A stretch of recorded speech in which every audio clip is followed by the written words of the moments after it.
Bem, o assunto agora é o genitive case ou possessive case. Teacher, não sei o que significa isso. Com certeza você em algum momento já viu o genitive case ou possessive case. Quando eu falo da seguinte maneira, Bob's. Você já viu o Bob's? O que significa esse apóstrofo S sobre o Bob? Significa que pertence ao Bob, que é do Bob, ok? E aí, na língua inglesa, é essa estrutura que nós usamos para falar que algo pertence a alguém, sem usar, de fato, ali os possessivos, né, que nós já aprendemos. O my, your, não. Aqui é para falar que é do João, é da Maria, ok? E aí, olha, o seu livro, ele apresenta da seguinte maneira. This is Greta's bike. Significa o quê? Que a bike é da Greta, ok?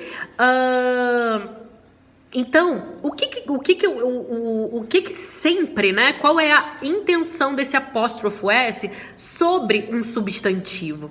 É para falar que algo pertence a ele. Nem sempre esse algo vai estar especificado após ele, que é o caso do Bob's, né? Porém, a gente sabe o que pertence ao Bob nesse caso. É a lanchonete ali, né? Aquela rede de lanchonete. Aqui nós temos a bike especificada, olha.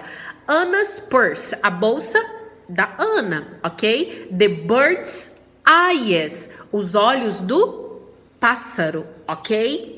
E até aí, tranquilo. Então, se eu quero indicar posse sobre alguém, sobre algo, eu coloco o apóstrofo S sobre aquele substantivo, sobre aquele nome. Pode ser um nome de pessoa, como no caso aqui o substantivo do bird, né? O pássaro, sem problemas. Agora, o que eu tenho que entender? Existem algumas regras. Isso eu não posso esquecer, ok? Por exemplo, quando o nome da pessoa ou quando esse substantivo ele já está com S, que é o caso aqui, olha, eu quero que você fique atento. The baby's room, ok? Tá no plural. Ok? E aí, nesse caso, terminou em S. Então, eu não vou colocar novamente o S, eu vou colocar somente o apóstrofo, ok?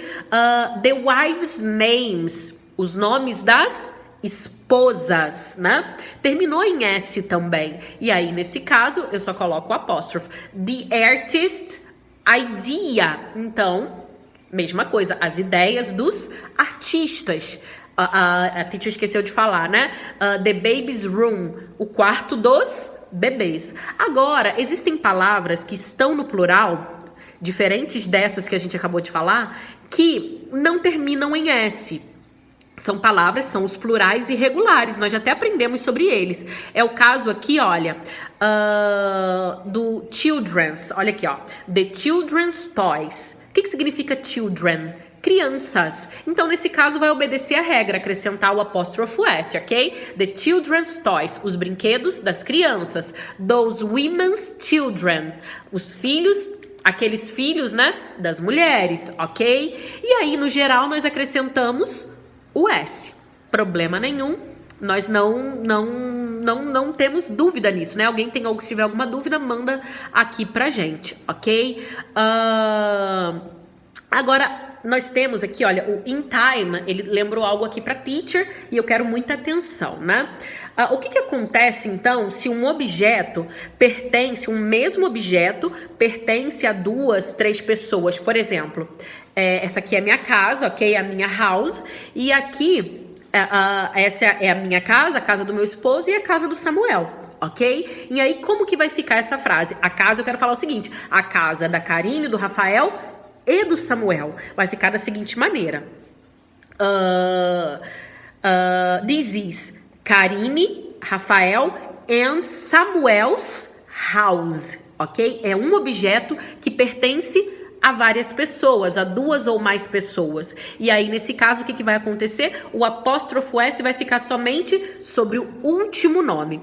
Agora, se eu quiser fazer menção, por exemplo, aqui em casa nós temos, então, 2 bikes, ok? 2 bicicletas. Eu tenho uma, o meu esposo tem outra. Então, these are Karines and Rafael's bikes. ok? Porque cada um tem sua bike. Então, nesse caso, o apóstrofo S vai estar sobre o nome de cada pessoa, ok? Não esqueçam isso. E aí, na seção To Learn More do nosso English Book, ok? Ele vem também para trazer uma informação que eu trouxe um pouquinho, mas nós vamos nos aprofundar, né? O que acontece quando não tem o objeto a ser mencionado após o genitive case? Como lembra que eu falei do Bob's, né? O que significa então? Significa que em algum momento, né, está claro pra gente do que está se tratando. Olha, whose cell phone is this? De quem é esse celular? A pergunta que eu faço para saber a posse, galera, não vamos esquecer mais, é o whose. Whose cell phone is this?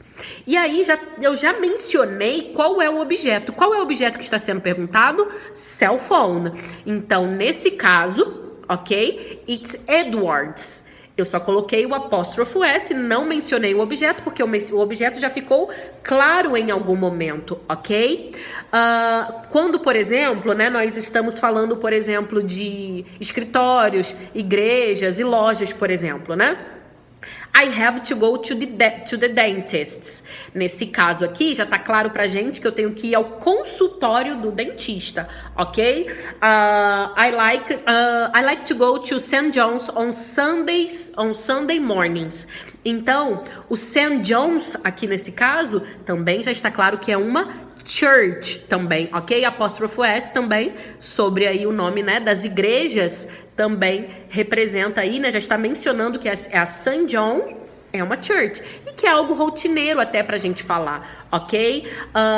Quando a gente fala também sobre a casa de alguém, the party is at Doug's, a festa é na casa do Doug. Eu também posso falar, I like to go to grandma's. É muito comum eu falar isso. I like to go to grandma's. Eu gosto de ir para casa da vovó. Eu não mencionei aí a house, a palavra, porém, né, ela já está explícita aí, ok? I like to go to grandma's. Galera, atenção para as atividades. Já tô passando para vocês, ok?